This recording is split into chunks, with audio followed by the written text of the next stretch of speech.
Hi, I'm Dr. Pajari, host of the Prognosis, which is a palliative podcast. And today we will be talking about what is hospice, questions pertaining to hospice. My guest today is Evelyn Perrez Rivera, who's back for more questions. So welcome and enjoy. So the next question that we have for this segment on hospice is, what does a good hospice experience look like? We've kind of gone in these questions through what is hospice, the hospice benefit, talking a little bit about conditions to bring someone on, what is the process of intake and onboarding someone onto the service of hospice, and then what is provided, and then staying on hospice. But you can have a great experience or you can have a terrible experience. What does a great experience in hospice look like for you, or for the, when you're considering the patient and their family? A good hospice experience needs to have all hands on deck. Everybody needs to have to be involved, a good medical oversight. Without that, we won't be able to move forward. So having a good medical director that it is interacting with the team, being fluid and supporting the changes, not with 3 medications, but finding ways on how to manage those symptoms, that makes a great hospice.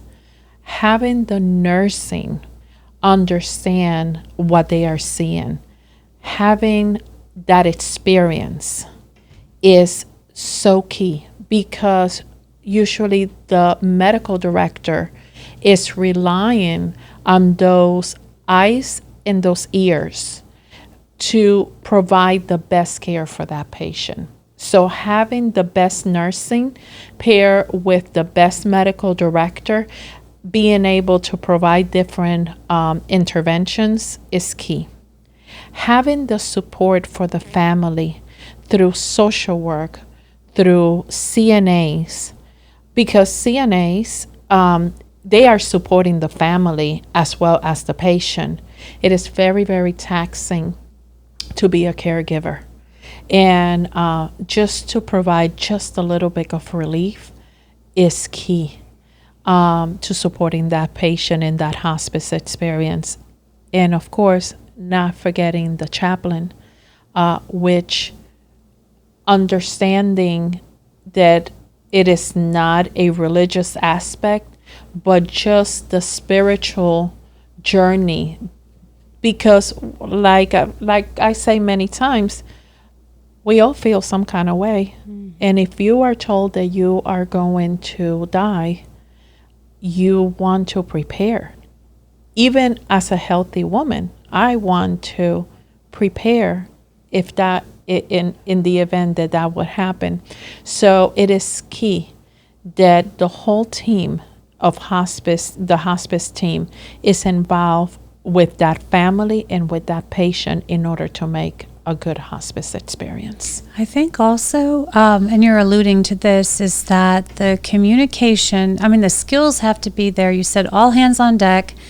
You really need very skilled people in all these roles, because this is not, there are a lot of independent entities, but working collectively. Absolutely. So it's not an organization like a hospital, where, they care very much about their standards too. Good hospitals do, but here you do have a large degree of freedom to operate, right, each individual, but you need them to be able to work really well together, seamlessly together on the clinical issues. And with that, I was going to say the communication is very, very important, right?